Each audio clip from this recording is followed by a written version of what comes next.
dans le pays Mouara, quand on doit introniser un chef, il y a toujours des candidats qui accompagnent. En tous les cas, ils sont autour de 3 et on désigne toujours une personne parmi les 3 ou en tout cas parmi le nombre suivant les régions. Et moi, je me suis dit que comme c'est pour les hommes, c'est 3, moi je vais demander à la communauté de me désigner 4 femmes. 4 femmes avec des critères bien déterminés, comme une femme par exemple qui n'humilie pas son mari en public, qui n'est pas dans les cabarets, qui s'occupe bien de ses enfants, ainsi de suite. Toute la litanie de qualités qui doivent accompagner la femme que j'allais désigner. Et une femme aussi d'un âge certain, pour dire d'un certain âge, pour qu'on puisse vraiment retrouver une grande sagesse en la personne et qu'en regardant son passé, en regardant sa vie, on trouve sans reproche le cheminement de sa vie. Et c'est comme ça que j'ai demandé à la communauté toujours, parce que ce n'était pas à moi de désigner. Et j'ai dit, dans chaque groupe là, désignez-moi une femme et au total j'aurai 4 femmes. Et maintenant c'est à moi de décider, ces 4 femmes, je dois recevoir leur mari, je dois discuter avec leur mari et au besoin même leurs enfants. Et c'est ce qui fut fait, que cette dame correspondait à mes attentes. C'est-à-dire que bon, elle reste humaine comme moi je reste humain, mais elle avait des qualités qui répondaient à mes attentes et qui répondaient à l'attente de la communauté. Et c'est comme ça que j'ai procédé effectivement à sa nomination. Je ne suis pas allé prendre une femme d'Issouka comme ça, non. Il faut toujours qu'il y ait un collège électoral. Vous voyez, notre démocratie aussi, c'est un peu cela. Donc, les femmes et les hommes de chaque localité ont désigné chaque femme. Et au total, j'avais 4 candidats. Et au bout des 4 candidats, il y avait une que j'ai retenue. Et c'est celle que vous avez vue, Napwaka Ziri, que vous avez vue, qui m'aide depuis longtemps, depuis son intronisation. Non, je n'ai pas encore entendu et je n'ai pas encore vu. Il existe des femmes qui occupent des trônes vacants lors du décès de leurs parents, de leur père par exemple chef, et on intronise la femme, on l'intronise pas, enfin, elle occupe le fauteuil, elle a le bonnet, elle a la canne, et elle joue au chef jusqu'au jour du choix du chef homme. Pourquoi les hommes font comme ça? Les hommes, c'est mieux de confier effectivement à une femme pendant l'interrègne, parce que la femme, heureusement ou malheureusement, c'est l'éternelle étrangère. Elle ne peut pas rester chez ses parents pour être un chef à vie toute la vie. Au moment de la désignation, elle repartira sans rancune, sans problème, sans discussion. Pour me résumer, il n'y a pas de chef femme comme ça qui règne comme ce que j'ai fait au Burkina Faso. La mienne, elle est chef d'une portion de Issouka. Elle commande et les hommes, et les femmes, et les enfants, et les vieux. Et quand on arrive devant elle, on lui rend les hommages, on lui rend les civilités comme on les rend auprès de moi. Commençons la lecture des titres des journaux en débutant par l'Observateur Palga.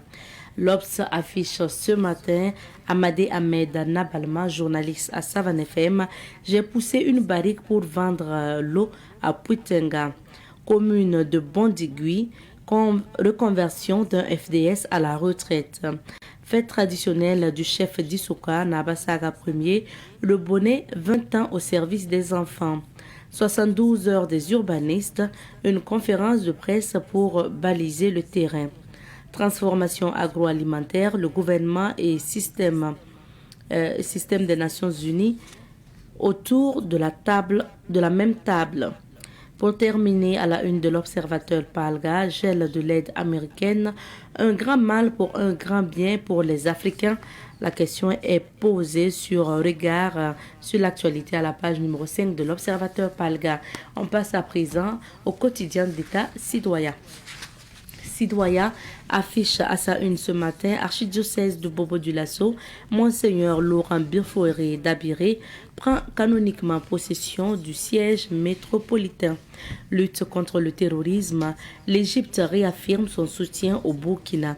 Nouvelle du front, les forces combattantes infligent de lourdes pertes aux terroristes dans plusieurs régions.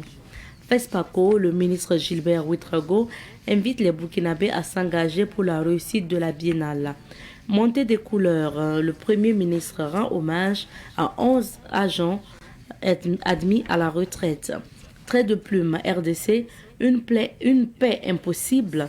La question est posée à la page numéro 3. Contrôle des prix et produits périmés dans les cascades, plus de 58 millions de francs CFA recouvrés pour les caisses de l'État. Dépression chez les enfants et adolescents, reconnaître les signes et apporter du soutien. Lutte contre les produits prohibés, 13 tonnes de poissons avariés saisies. Allons à Bobo-Dioulasso à présent, l'Express. L'Express affiche à sa une ce matin suspension d'exportation de produits, plusieurs camions interceptés en 2024 dans les cascades. Autant le dire, grand projet du président du Faso, les grandes attentes des Burkinabés. Montée des couleurs dans les écoles Kolsama, cet élan de patriotisme galvanise davantage les uns et les autres. Sonature de Ouaga 2000, retrait de parcelles non mises en valeur. Au palais de justice, un conflit foncier entre deux familles se termine au tribunal. 6 mois de prison pour homicide involontaire. Actu commentaire, accroissement de la production du coton.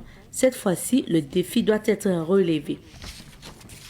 On passe à présent au quotidien, le quotidien, qui affiche à sa une, Seba, le CMGA galvanise les troupes. Digitalisation des offres de services de la Sonabel, la plateforme digitale suivie, dite présentée aux acteurs partenaires. École associée de l'UNESCO, une cinquantaine d'encadreurs locaux outillés à Kaya. Madissa Kandé, expert de l'industrie du froid, je suggère la création d'une agence confédérale dédiée au développement du froid au sein de l'AES. Le pays à présent. Askia Boukari Sigé, président de l'Association des Burkinabés de New York, à propos des expulsions annoncées de Burkinabés aux États-Unis. La plupart de ceux qui vivent ici et qui n'ont jamais commis de crime ne seront pas inquiétés. Crise et mutation géopolitique, quel avenir pour l'Afrique? Et vous avez une interview de Dr Aruna Kabouré, ex-ministre en charge du commerce. Actu Sport Mercanto, Nasser Djiga signe dans un club de Premier League en Angleterre. Révélation, cite Sonature Ouaga 2000, des attributaires ou acquéreurs de parcelles mises en demeure. Montée des couleurs à la primature, le Premier ministre rend hommage à 11 agents admis à la retraite. Lutte contre le trafic illicite. 10 tonnes d'engrais chimiques saisies par la police nationale à Pau. On termine par le journal Aujourd'hui au Faso. Lutte contre le terrorisme, le CMGA dope le moral des troupes à Seba. Parcelle Sonature non mise en valeur à Ouaga 2000, sursis de 3 mois avant un retrait. Intronisation du nouvel archevêque de l'archidiocèse de Bobo-Dioulasso, une délégation gouvernementale a représenté le président du Faso. Burkina Faso, système des Nations Unies, 3 programmes structurants pour renforcer la paix et le développement. Confédération des États du Sahel, après la mise en circulation du passeport commun vers la mise en place du visa Liptako de l'AES. La une toujours de Aujourd'hui au Faso, présidentielle en Guinée, quand le général Doumbouya avance à pas de sioux. Coopération Burkina Faso-Égypte, l'ambassadeur égyptien reçu par le Premier ministre. Guerre à Goma, des facteurs et fautes qui coûtent bonbons à la RD Congo. On s'arrête ici pour les titres des différents journaux. On va maintenant découvrir les couleurs du temps. On retrouve nos invités juste après. Nous recevons aujourd'hui le réalisateur, l'exploitant de salle de ciné, Abdraman Zampaligré, parce qu'il est gérant du Ciné Espoir du Tampou, il faut le rappeler. Il est réalisateur aujourd'hui de cinéma et puis exploitant de salle de ciné parce qu'il part aussi dans d'autres salles. Ancien travailleur, employé donc de la SONACIB de 1987 en janvier 2024. C'est bien de mentionner ça pour dire que... En janvier 2004. En janvier 2004 du moins. Voilà, 2004, il y a longtemps quand même. Ça fait 21 ans maintenant. Ah oui. Que la SONACIB a été liquidée et que nous exploitons les salles en privé. En privé. Bonjour Zampaligré. Bonjour Abzetani Kiemon. Ou Zampa, c'est comme ça qu'on vous appelle ici. Communément, oui, c'est ça. Alors, merci en tout cas d'être sur ce plateau. Il y a un nouveau film que vous venez de sortir. C'est ça. Et le titre c'est Confiance brisée. Confiance brisée. Avant de découvrir ce film-là, c'est bien qu'on puisse parler de l'actualité et de faire le tour des sujets en lien avec le cinéma burkinabé, vu que nous sommes en février. Et dans quelques semaines, c'est quand même le FESPACO qui s'ouvre à Ouagadougou. Alors, il y a quelle nouvelle déjà au Ciné Espoir de Tampui? Est-ce que après la rénovation, les films continuent de passer normalement?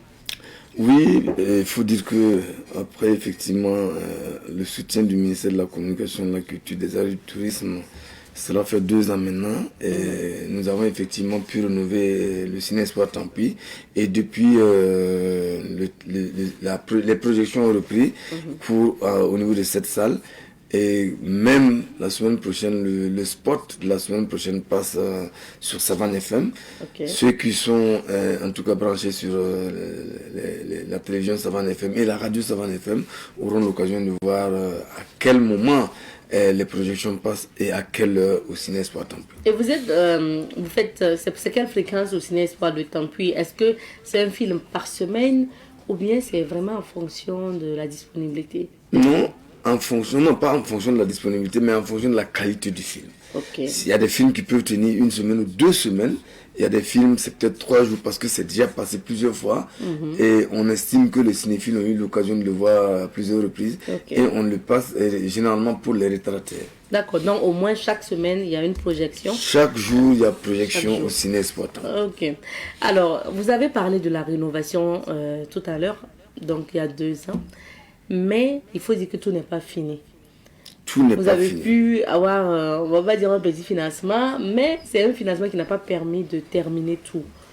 Est-ce que aujourd'hui cette salle de ciné Tampui qui tient parmi autant d'autres salles de quartier qui ont été fermées ou qui ne marchent plus, a besoin d'un coup de pouce pour mieux se porter? Dire que le Ciné Espoir a besoin d'un coup de pouce, c'est minimiser les investissements que ça demande. Ça n'a pas besoin d'un coup de pouce, ça a besoin véritablement de rénovation. C'est vrai que, comme je l'ai dit tantôt, il y a 2 ans, le ministère a fait un soutien, mais ça n'a permis que de relooker en termes de peinture de la salle et de l'écran, en termes de quelques sièges. Mais il faut reconnaître que nous sommes dans un monde évolutif et il ne faut pas vouloir que ce qui existait en termes d'infrastructure au niveau du Ciné Espoir Tampui en 1985, puisse être accepté par les cinéphiles en 2025. Alors, qu'est-ce que je vais dire par là? En 85, quand le président Thomas Sankara a eu la vision de rapprocher le cinéma du cinéphile, il faut se dire que les gens acceptaient de s'asseoir sur des bancs en béton pour suivre un film. Ce n'est pas le même public en 2025, alors qu'au niveau du Ciné Espoir Tampui, comme dans d'autres salles des secteurs, c'est toujours les mêmes infrastructures. Donc vous avez toujours les piliers. Nous avons les piliers devant, les bancs en béton. Mais avec le soutien du ministère, nous avons pu avoir des sièges pour permettre une centaine de sièges pour une salle qui peut prendre 1200 places. Il faut se dire qu'il y a beaucoup à faire encore. Mais on va dire quoi? C'est vraiment, vous arrivez à tenir avec le Ciné Espoir de Tampui. La réalité, ce n'est pas le cas pour, je pense pas, ciné Wemtenga, Padoua. Est-ce que ça marche? Bon, il faut se dire que moi, j'ai cette politique qui est que il ne faut pas laisser, même si vous avez 3-5 cinéphiles qui ont fait le déplacement pour voir un film, il ne faut pas dire il n'y a pas du monde, il faut fermer. Donc, moi, même s'il y a 3 cinéphiles, je démarre le film et peut-être il y en a qui vont venir s'ajouter. Contrairement à d'autres salles, je ne sais pas comment ça se passait là-bas, mais si vous refusez de projeter parce qu'il n'y a pas beaucoup de monde, les quelques cinéphiles qui viennent, ils vont se dire, mais écoute, c'est pas la peine d'y aller. Ils vont dire, il n'y a pas du monde. Et ça finit par faire en sorte que votre salle n'aura plus de cinéphiles. Donc, je crois que l'un dans l'autre, c'est parce que j'ai été persévérant. C'est-à-dire que, malgré le nombre infime de cinéphiles qui sont là par moment, moi, je projette le film pour leur bonheur, parce que ils ont fait le déplacement, ils ont dépensé en carburant, en temps. Donc, ces mêmes cinéphiles font le commentaire qu'au niveau du Ciné-Espoir Tampuy, quel que soit le nombre, il y aura film, et donc ils viennent, et d'autres personnes en les écoutant viennent également. Ça fait que le Ciné-Espoir Tampuy tient jusqu'aujourd'hui. Ah oui. Maintenant, pour vous, c'est quoi la politique que peut-être le ministère de la Culture, aussi dans les autorités, devraient avoir pour ces salles de ciné dans les quartiers qui sont fermés aujourd'hui, d'autres même sont devenus des dépotoirs parce que proches du marché. On voit par exemple la salle de ciné de la Padoie à côté. Alors, est-ce que ces salles de ciné-là, pour vous, on peut avoir une politique de rénover, de faire revivre ces salles de ciné-là, quitte à privatiser s'il le faut ces salles de ciné? Je l'ai souvent dit, même lors des réunions, il faut une volonté politique forte de la part des autorités du cinéma, même les autorités au-delà du ministère de la Communication, c'est-à-dire au niveau du chef de l'État, parce qu'en 1985, c'est une volonté personnelle du président Thomas Sankara d'approcher le cinéma des cinéphiles, et je crois que le potentiel cinéphile existe au Burkina Faso. Parce que nous avons la preuve en 2005, quand le célébricisme Sidnaba a sorti son film Ouagadougou, c'est ce film qui a mené les cinéphiles burkinabés à adorer, à aimer les films burkinabés. C'est à partir de ça que nous avons compris qu'en réalité, il y a le potentiel cinéphile au Burkina Faso. C'est vrai que le Ouagadougou, c'est la capitale du cinéma burkinabé, mais on n'avait pas découvert ça à travers les films africains, parce que de par le passé, quand on mettait un film africain, il n'y avait pas assez de monde. Mais depuis 2005, le film de Sidnaba, nous nous sommes rendus compte que même le nombre de salles de cinéma était insuffisant pour le potentiel cinéphile. Ce qui a amené certains qui n'étaient pas des exploitants à louer même des bars pour passer des films. À l'époque, on s'est plaint, nous, en tant qu'exploitants professionnels, mais il faut reconnaître que nos salles ne suffisaient pas pour contenir les cinéphiles. Donc, qu'est-ce que je veux dire par là? La politique que l'État devrait avoir, c'est de rénover les salles. Il faut mettre les salles à point. C'est-à-dire que nous sommes en 2025, il faut s'inspirer des salles qui existent dans d'autres pays, parce que ce n'est pas beaucoup de pays qui ont toujours des salles. Je prends l'exemple terre à terre de certains pays à côté où les exploitants ont eu le soutien de l'État. Ils ont transformé ces salles qui étaient comme des salles des secteurs au niveau du Burkina en salles couvertes, en salles multifonctionnelles. C'est-à-dire qu'on peut faire du cinéma, on peut faire du théâtre, on peut faire de l'humour, plein de choses dans ces salles. Alors, il faut une volonté politique forte parce que déjà nous avons Ouagadougou qui est la capitale du cinéma. Et pourquoi des salles fermes? En 90, nous avons autour de 53 salles au niveau du Burkina. Aujourd'hui, il n'y a pratiquement qu'une dizaine de salles. À Ouagadougou, il n'y a que 4 salles qui fonctionnent. Pourquoi cela? Il faut ramener les salles au standing de 2025. C'est ce que je pense que l'autorité peut faire pour ramener les cinéphiles dans les salles de cinéma. Parce qu'aujourd'hui, on veut bien suivre un film, mais dans le confort, comme vous l'avez dit. Mais qu'en est-il aussi des films, de la qualité des films diffusés, M. Zampalegre? Aujourd'hui, vous vous êtes lancé dans la réalisation. Certains cinéphiles aussi disent, les films à petit budget, souvent, c'est vraiment pas une histoire bien ficelée ou un bon montage ou une bonne réalisation. Qu'est-ce que vous pensez des critiques apportées aujourd'hui au cinéma burkinabé? C'est des critiques objectives. Il faut reconnaître que le cinéphile burkinabé a mué vers le professionnalisme également. Nous, en tant que réalisateurs, producteurs, nous devons également suivre le rythme.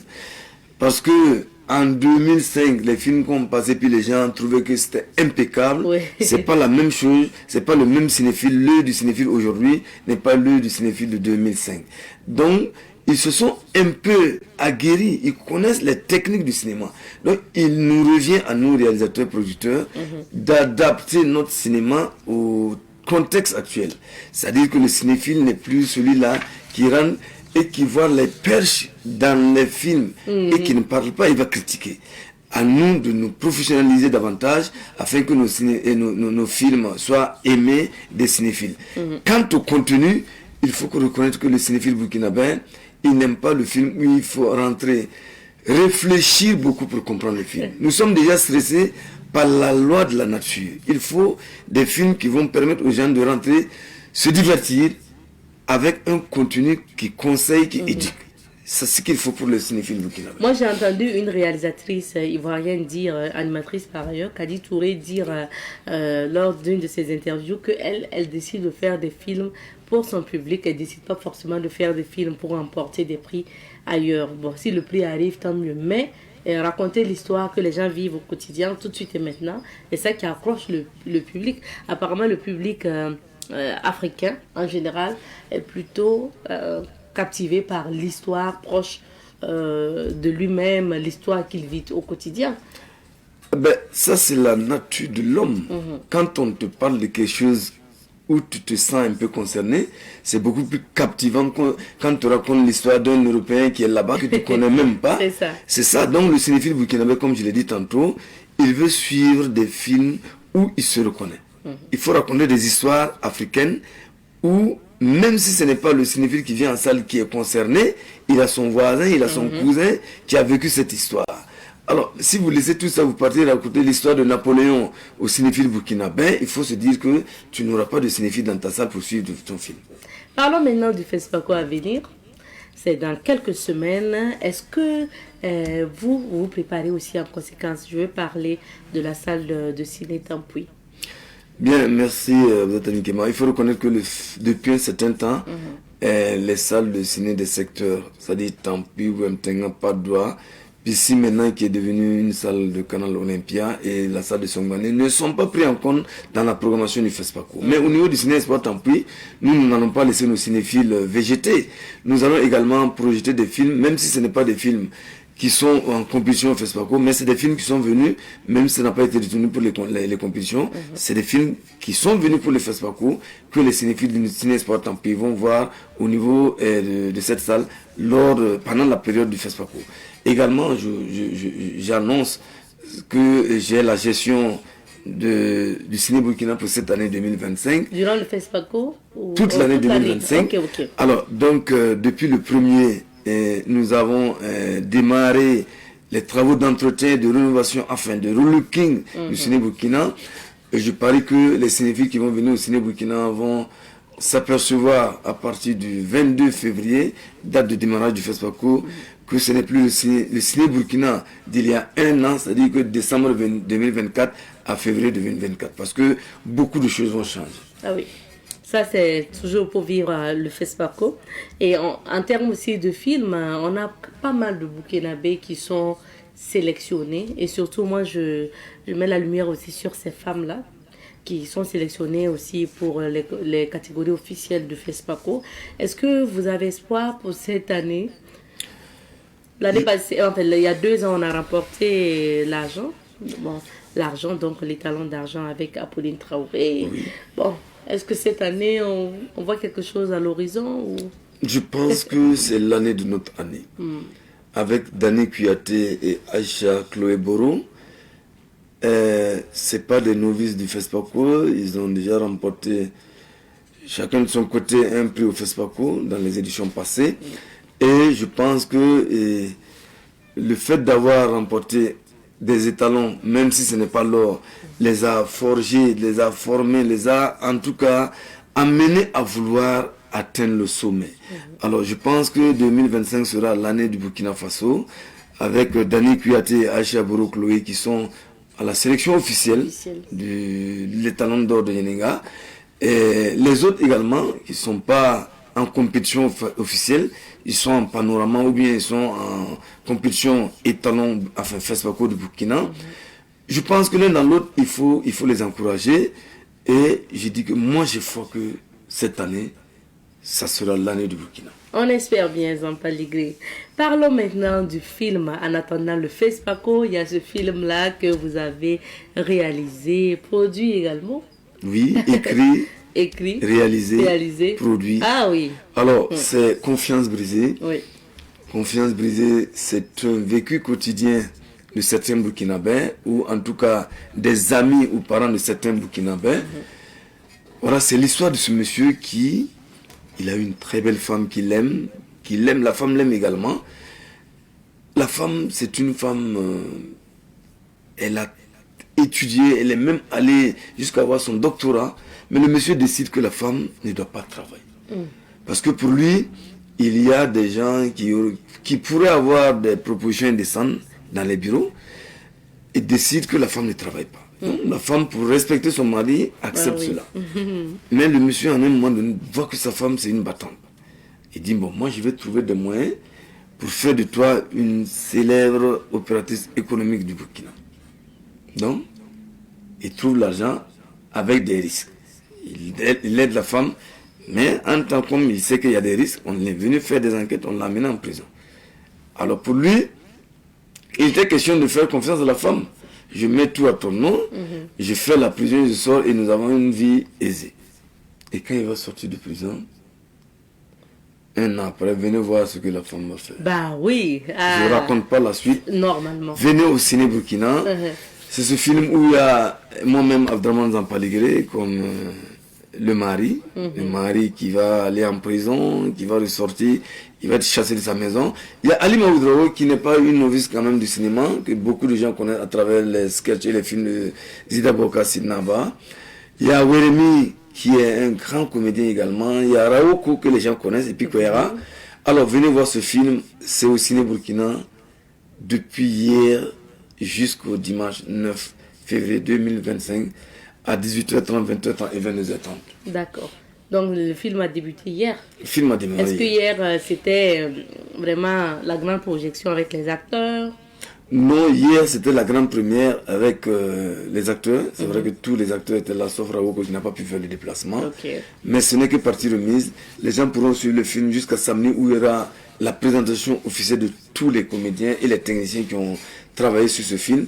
Parce que généralement, on voit les comédiens, on parle du réalisateur ou du producteur, mais on ne parle pas des techniciens. C'est les hommes de derrière l'écran, enfin derrière la caméra, mais c'est eux qui font en sorte que vous avez de très belles images, un très bon son au niveau des salles de cinéma. Oui, bien sûr. On va regarder, je propose qu'on regarde le spot publicitaire de ce film et puis on revient pour la suite. De retour sur ce plateau, nous sommes ravis de retrouver Yasmine Diette, notre amie qui nous donne les conseils pour mieux nous porter à travers, bien sûr, l'alimentation saine. Yasmine Sandrine Ouedraogo Nezervo, dit Yasmine Diette, est là sur ce plateau. Bonjour Yasmine. Bonjour. Bienvenue. Merci. Merci d'être sur ce plateau pour nous parler de comment bien nourrir surtout nos enfants pour aujourd'hui. Surtout qu'on est en février, trop de poussière, trop de rhume et tout mélangé. C'est pas facile, hein, c'est temps. Alors, Yasmine, pour les tout petits, en fait, en général, quel est le type d'aliment à prioriser pour les enfants? Un enfant a besoin de grandir. Bien sûr. Donc, un enfant, il doit tout manger. Un enfant mange tout. C'est la qualité et la quantité qui priment. Qui priment. Ouais. Mais chaque fois, tu nous rappelles les grands groupes d'aliments. Voilà, un enfant là. Un enfant a besoin de grandir. Donc, une bonne alimentation rime avec une bonne santé. Un enfant qui mange bien grandit mieux. Il est plus épanoui et plus intelligent à l'école. Un enfant qui mange sainement, il ne tombera pas malade parce qu'il a un système immunitaire très fort. Nous avons plusieurs groupes d'aliments que nous mangeons. Ça dépend en fait des études que nous avons lues. En France, ils diront 7 groupes, ça dépend, 6 groupes au Canada, 9 groupes aux États-Unis, ça dépend des livres qu'on a lus. Mais au Burkina, nous, on a regroupé pour nous en 3 grands groupes. Les aliments locaux que nous consommons, on a regroupé en 3 grands groupes, en fait, pour faciliter la communication, la compréhension à nos cibles, surtout les communautés, nos éditeurs. Donc, il y a 3 grands groupes. Les enfants ont besoin du sucre. Ok. Je pense que Yasmine, il y a les images de Yasmine Diète, on pourra les diffuser au fur et à mesure. Les enfants ont besoin du sucre qui sera transformé en énergie. Les enfants courent beaucoup, donc les enfants peuvent prendre du sucre. Mais attention, il ne faut pas exagérer dans la consommation du sucre qui peut amener le diabète. Dans le premier groupe, on a les aliments énergétiques. C'est les aliments qui sont très riches en sucre. Où trouve-t-on les aliments énergétiques? On les trouve dans les céréales, comme le riz, le maïs, le mil. Oui, dans les produits finis. On peut parler du thon, on peut parler du riz. Il y a les féculents qui sont là. Dans les féculents, on a tout ce qui est fait à base de blé et de semoule. On a la pâtisserie, on a le pain, on a les pâtes alimentaires, les macaronis, les spaghettis, on a le fonio, on a le couscous. Et on a les tubercules qui sont là, qui sont la pomme de terre, l'igname, la patate douce.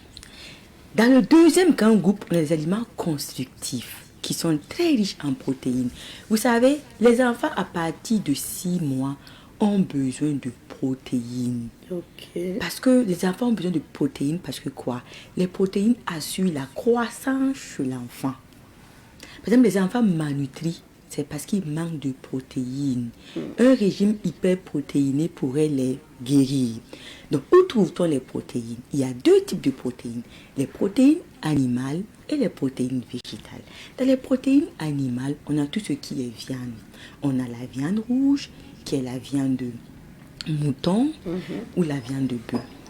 Il y a attention, la viande rouge, c'est vrai, il a les protéines qui peuvent récupérer l'enfant, il a le fer qui va aider l'enfant, mais il a le mauvais cholestérol qui est dedans. Donc, on va prioriser plus la viande blanche, qui est la volaille. Le poulet, les daims, il y a le poisson, il y a les œufs, et puis il y a les produits laitiers. Les enfants doivent prendre beaucoup du lait, parce que le lait est un aliment complet. En plus des protéines, il y a les sels minéraux comme le calcium, le magnésium, le potassium et les fers. Le troisième groupe, c'est les aliments protecteurs. En ce moment, elle a dit au début qu'il y a la poussière. Les enfants sont vulnérables face aux infections, comme la toux et les rhumes. Oui. Ça veut dire quoi? On doit les aider à booster leur système immunitaire. Et quand on parle de système immunitaire, on va parler des forces de défense de notre corps qui nous aident à lutter contre les maladies. Donc, alors que les fruits et les légumes contiennent beaucoup d'antioxydants, la plupart des fruits et des légumes contiennent de la vitamine C. La plupart des fruits et des légumes contiennent du complexe B dont l'enfant a besoin. Le zinc, c'est-à-dire qu'il va les aider en fait à booster le système immunitaire pour en fait lutter contre les affections et les infections liées à la poussière. D'accord. Tu as parlé tantôt du lait tout à l'heure, Yasmine, que les enfants ont besoin de lait. Mais qu'en est-il aussi de la qualité? Parce que il y a lait dans lait, comme dirait l'autre. Tout à fait. On ne doit pas faire de la publicité. Vous savez, le lait en général est complet. Que ce soit le lait de chèvre, que ce soit le lait de vache. Mais nous, on priorise en plus le lait de chèvre. À défaut, il y a des laits. Il y a des enfants qui ne veulent plus le lait. Pourquoi? Parce qu'il y a des laits qui contiennent du lactose. On va faire de la publicité. Qui les gonfle le ventre, même moi. Il y a des gens, quand ils consomment le lait, ça les fait faire des paix. Ça les donne des gaz dans le ventre. Donc, comme l'enfant a mal au ventre, il refuse. Alors qu'il faut lire les étiquettes. Il y a des laits, en fait, qui n'ont pas de lactose. Mais à défaut, ceux qui ne supportent pas le lait peuvent aller au yaourt. Parce que dans le yaourt, il n'y a plus de l'acide, il n'y a plus de lactose. Il y a de l'acide lactique. Mais il y a des laits qui n'ont pas de lactose. Il faut lire les étiquettes et le donner aux enfants. Les enfants boivent du lait, mais lisez les étiquettes. D'accord. La date de péremption, le pays de provenance et voir s'il n'y a pas de lactose. S'il y a de lactose, vous laissez parce que l'enfant aura un ventre ballonné après avoir vu ce lait-là et il va refuser de prendre le lait alors qu'il en a besoin pour sa croissance. Il donne du lait qui n'ont pas de lactose. D'accord, donc il faut bien lire pour choisir son lait. Alors, qu'en est-il de la boisson aussi, les jus et autres? On est dans un pays où vraiment aujourd'hui, sur le plan commercial, sur le plan marché, on a beaucoup de jus. Souvent, c'est des jus qui n'ont même pas la date de provenance, le pays de provenance, la date de péremption, la date de fabrication. C'est des jus qui n'ont rien d'indication nutritionnelle et nous, on paye pour nos enfants. Attention, il y a des jus aussi, en fait, qui sont très sucrés. Par exemple, les boissons gazeuses que nous donnons à nos enfants. On ne doit pas faire de la publicité. Les boissons gazeuses n'ont rien de valeur nutritive, en fait, qui puisse aider l'enfant à se sentir bien. Il n'y a que de l'eau et du sucre. Et un excès de sucre peut amener le diabète. Donc, les jus pour les enfants, c'est des jus naturels. Comme le jus de bissap, le jus de nyamakou, le jus de tamarin, le jus de baobab. Thé d'eau qui est très riche. Je peux faire le thé d'eau au lait pour les enfants. Mais en dosant le sucre. Et n'oubliez pas de leur donner de l'eau. Il y a des enfants qui ne réclament jamais à boire. Donc, il y a le réflexe de leur donner d'abord de l'eau. Et après, le jus de fruits. Vous les faites un jus de pomme, un jus d'orange, mixé froidement, sans rien ajouter. Évitez avec les enfants les jus commerciaux, très sucrés, et surtout les boissons gazeuses. Tu as parlé tantôt de la pomme, donc ça rentre dans le champ des fruits. On entend dire manger minimum 5 fruits et légumes par jour pour mieux grandir, pour bien grandir. Est-ce que c'est un concept à respecter? Tout à fait, c'est un concept à respecter. Par exemple, si on parle de l'OMS dit de manger 5 fruits et de portions, 5 fruits de légumes et de portions par jour. Moi, je resterai terre à terre. Ça veut vous rappeler que à chaque fois que vous mangez, que ce soit le matin, le petit déjeuner, le déjeuner et le dîner, ayez toujours le réflexe de prendre des fruits. Ayez toujours le réflexe de prendre des fruits à chaque moment. Parce que quoi? Je disais plus haut, c'est des aliments protecteurs. La plupart du temps, on mange trop sucré, trop salé, on boit de l'alcool, on fume, on est sédentaire, on accumule de mauvaises molécules que nous, on appelle radicaux libres.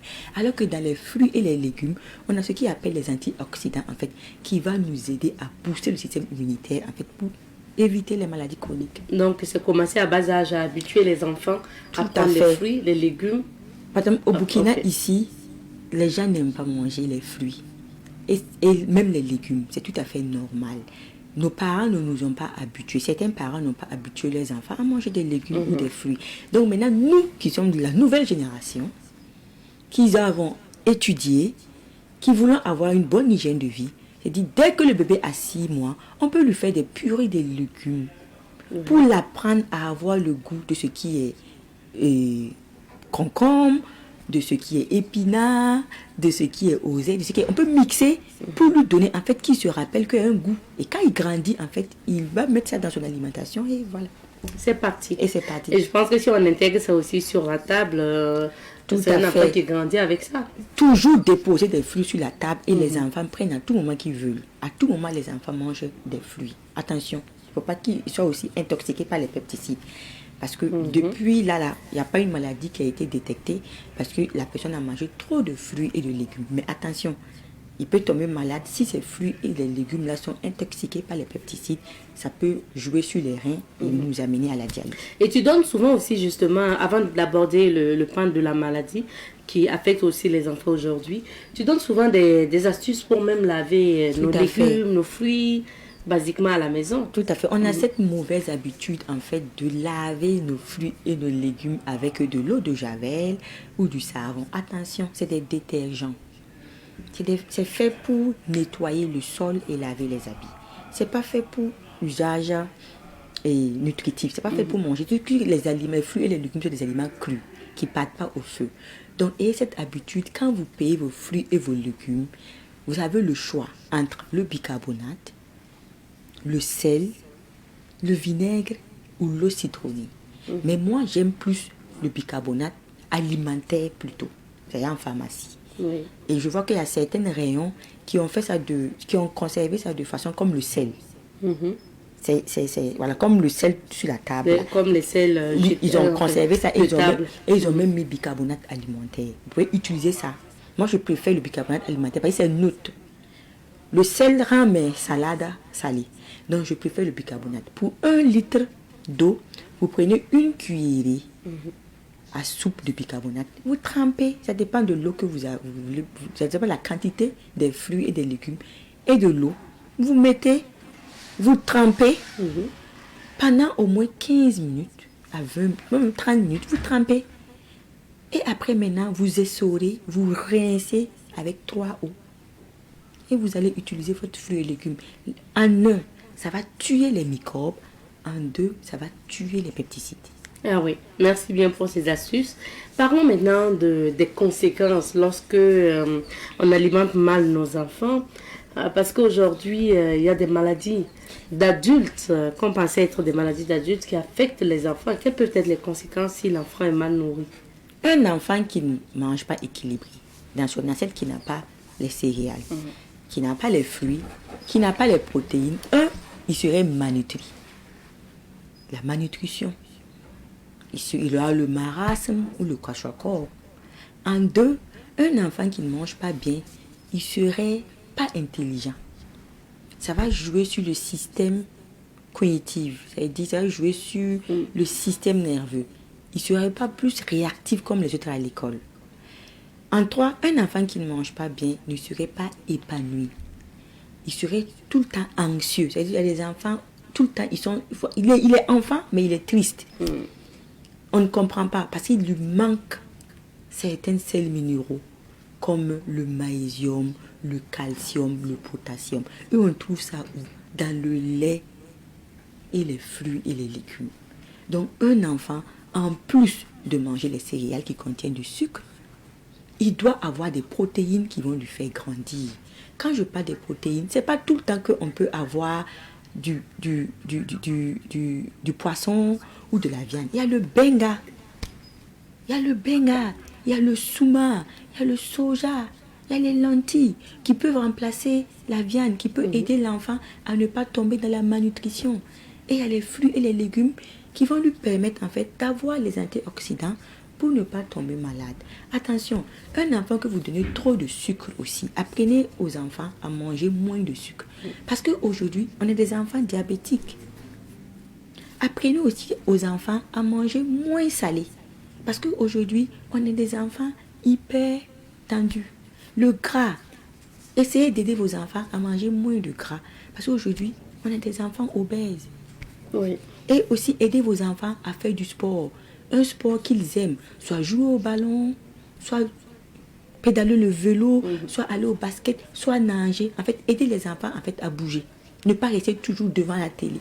Et tu nous as justement dit une fois même qu'il y a des enfants qui souffrent de cancer aujourd'hui. Beaucoup des enfants qui souffrent de cancer. Allez-y dans les hôpitaux, vous allez les voir. Des enfants qui souffrent de cancer. Donc, ça veut dire que c'est anormal. Bien sûr. Et tu as parlé tantôt de lait de vache qui est conseillé, que tu conseilles. Le lait de chèvre. Lait de chèvre, du moins, pardon. Lait de chèvre que tu conseilles. Maintenant, à défaut de ça, on peut aller vers les laits qu'on retrouve sur les rayons des alimentations. Tout à fait. Mais on lit la notice pour éviter. Quel élément tu as? Par exemple, le lait. Le lait, c'est un aliment complet. Le lait de vache peut être utilisé parce que plusieurs études ont prouvé aussi que le lait de vache a un peu de lactose qui peut faire gonfler l'enfant. Mais le lait de chèvre, surtout les chèvres rouges. Voilà, j'ai même écrit ces chèvres. Oui, j'ai même fait un article sur ça. Il y a un monsieur qui élève et lui, il a parlé de ces animaux. Oui, et moi, j'ai donné les valeurs nutritives. Donc, voilà, ceux qui ont les moyens peuvent en boire, même les adultes, au moins 2 fois dans la seconde, parce que c'est complet. Maintenant, à défaut de ces laits-là, il y a des laits, on ne peut pas faire de publicité. Voilà, comment on ne peut pas citer de marque? On ne peut pas citer de nom. Je connais de marque, mais je ne vais pas citer de marque. Voilà. Mais il y a des laits, lisez l'étiquette. Il y a des laits qui n'ont pas de lactose. Par exemple, il y a des enfants, quand ils prennent certains laits, ils refusent. Ils ne peuvent pas expliquer parce qu'ils ont des maux de ventre. C'est lié au lactose. Mais il y a des laits qui n'ont pas de lactose, il faut les étiquettes, vous les donnez. Mais à défaut, vous pouvez leur donner du yaourt. Parce qu'en ce moment, le yaourt n'a plus de lactose, il a de l'acide lactique. Ok, c'est bien noté, Yasmine. Donc, on va mieux nourrir nos enfants. Mais qu'en est-il des compléments alimentaires, des vitamines qu'on donne souvent aux enfants et autres? Attention, on a les vitamines dans les fruits et les légumes. Un complément alimentaire comme, par exemple, le magnésium ou le calcium. Un complément alimentaire, ça ne peut pas remplacer un fruit que tu as mangé ou le lait. Un complément alimentaire calcium ne peut pas se comparer à du lait qui contient du calcium ou le poisson parce que c'est des résidus chimiques. Ça a été transformé.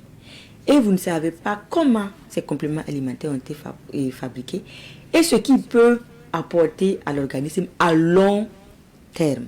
Donc, c'est des trucs qui vont vous rattraper. Donc, essayez d'amener vos enfants à manger des aliments. Dans les oméga 3, vous n'avez pas besoin d'aller payer des compléments alimentaires oméga 3. Vous avez le oméga 3 où? Dans le poisson. Vous avez le calcium où? Dans le poisson, dans le lait qui est disponible. Donc, attention à ces compléments alimentaires-là. C'est bien, ces compléments alimentaires. Souvent même, c'est très cher. Et on ne sait pas ce que, en fait, à long terme, ce que ces compléments alimentaires-là peuvent porter préjudice sur la santé. Parce que nous voyons loin. On ne voit pas aujourd'hui, c'est demain. Donc, faites attention. Un complément alimentaire ne peut pas remplacer un aliment sain. D'accord. Et les vitamines, parce qu'il y a certaines mamans surtout qui se disent l'enfant n'a pas assez de poids, donc il faut ou bien ne mange pas bien, il faut lui donner des vitamines. L'enfant ne mange pas bien, ça dépend. Une maman doit être patiente. Une maman doit être patiente. L'enfant ne mange pas, pourquoi? Si tu laisses la servante donner à l'enfant, il ne va pas manger. Ou si tu lui donnes des trucs qu'il n'aime pas, c'est-à-dire un enfant, tu observes ce qu'il aime et tu lui donnes. Oui. Il faut juste être regardant. Ce que l'enfant aime, tu lui donnes. Pourquoi il refuse? C'est qu'il y a un problème. Ou ça, tu n'es pas patiente. Quand il dit non, tu le laisses et puis tu... Non, la patience. Même s'il refuse ça aujourd'hui, tu le sers encore demain, il va prendre. Donc, il faut tester l'enfant. Tout à fait. Le temps est terminé, Yasmine. Ça sera quoi ton dernier conseil à l'endroit des mamans? Je voudrais dire qu'aujourd'hui, les maladies chroniques sévissent. Et ça prend de l'ampleur. Et quand je veux parler des maladies chroniques, je veux parler de l'hypertension artérielle, je veux parler des diabètes, je veux parler des cancers, qui étaient des maladies en fait liées à des personnes âgées il y a peut-être 20 ans, 30 ans. Aujourd'hui, on a des enfants diabétiques, on a des enfants hypertendus, on a nos enfants cancéreux. Donc, c'est à nous d'être responsables et d'aider nos enfants vraiment à avoir une bonne hygiène de vie. Pour grandir en bonne santé. Et être plus intelligent à l'école. Un enfant qui est tout le temps malade, il ne serait pas rentable, ni productif, ni concentré. Donc, c'est à nous, en fait, d'aider nos enfants avec les aliments locaux que nous avons. Et apprendre à l'enfant que ce n'est pas tout ce qui est industriel ou pré-préparé, ou tout ce qui est de l'Occident qui est nutritif. Nos aliments locaux peuvent l'aider à grandir mieux, à être plus intelligent. Merci beaucoup, Yasmine, pour ces conseils. C'est toujours un plaisir de te recevoir sur ce plateau. C'est tout un plaisir pour moi. Merci. On va s'arrêter ici puisque le temps imparti à cette émission est terminé. On se donne rendez-vous demain pour d'autres aventures. Allez, cuisse.